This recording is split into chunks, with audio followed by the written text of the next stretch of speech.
Ang programang ito ay rated SPG. Striktong patnubay at gabay ng magulang ang kailangan. Maaaring may masiselang tema, lengguwahe, karahasan, sexual, horror o droga na hindi angkop sa mga bata. Nagharapan si Don Pepe at saka si Moira kung saan talagang masamang damo ang sinabi niya dito kay Moira.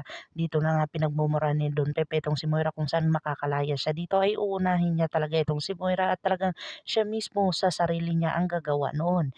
Dito na nga sinabi ni Moira ay talagang inis na dito na kung saan kinuha niya ang baril ni Balahadja. Dito na nga pinagsabihan ni Balahadja itong si Moira na kung saan magagamit pa daw nila itong si Don Pepe, wag daw muna itong patayin kung saan talagang maraming pera iyon.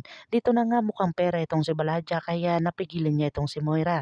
Dito na nga inutusan ni Moira ang kasamahan ni Balahadja kung saan talagang pinahirapan itong si Lynette at talagang si Dr. Carlos Benitez ay talagang tinawagan niya itong si Zoe upang ipaalam na nandun sa Apex Medical Center itong si Annalyn at talagang gumagawa ng paraan para malaman at mahuli kung ano ang totoo.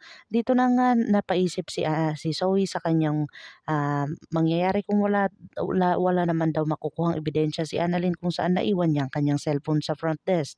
Dito na nga ay talagang magmamadali siya na kung saan itong ang kaibigan ni Annalyn ay ibinigay talaga ang cellphone ni Zoe kung saan para mahuli niya ito at makakuha ng ebidensya.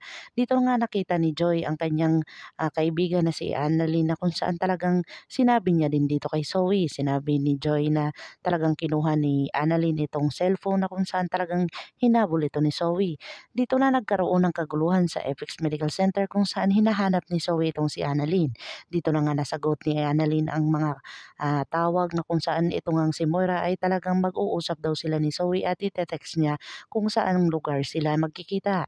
Dito na nga ay talagang sinabi niyang katotohanan na talagang si Don Pepe ay nasa kanila kung saan talagang pag-uusapan nila kung ano ang kanilang balak gawin. Dito na galit itong si Annalyn na talagang kinompronta niya itong si Zoe sa harap ng mga tao sa Apex.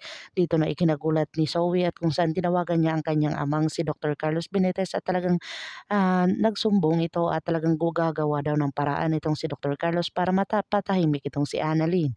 Sinabi na naman dito ni Giselle kay Obeng na kung saan talagang porsigido itong si Giselle na si Moira talaga ang dahilan kung bakit nawala itong kanyang ama. Pinatunayan ito ni Annalyn kung saan revenge daw ang nangyayari na kung saan gumaganti daw itong si Moira.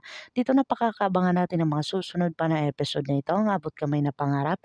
Kung bago lang po kayo sa aking channel, please like, share, and subscribe para ma-update po kayo sa mga susunod pa. Yun lamang po at maraming salamat.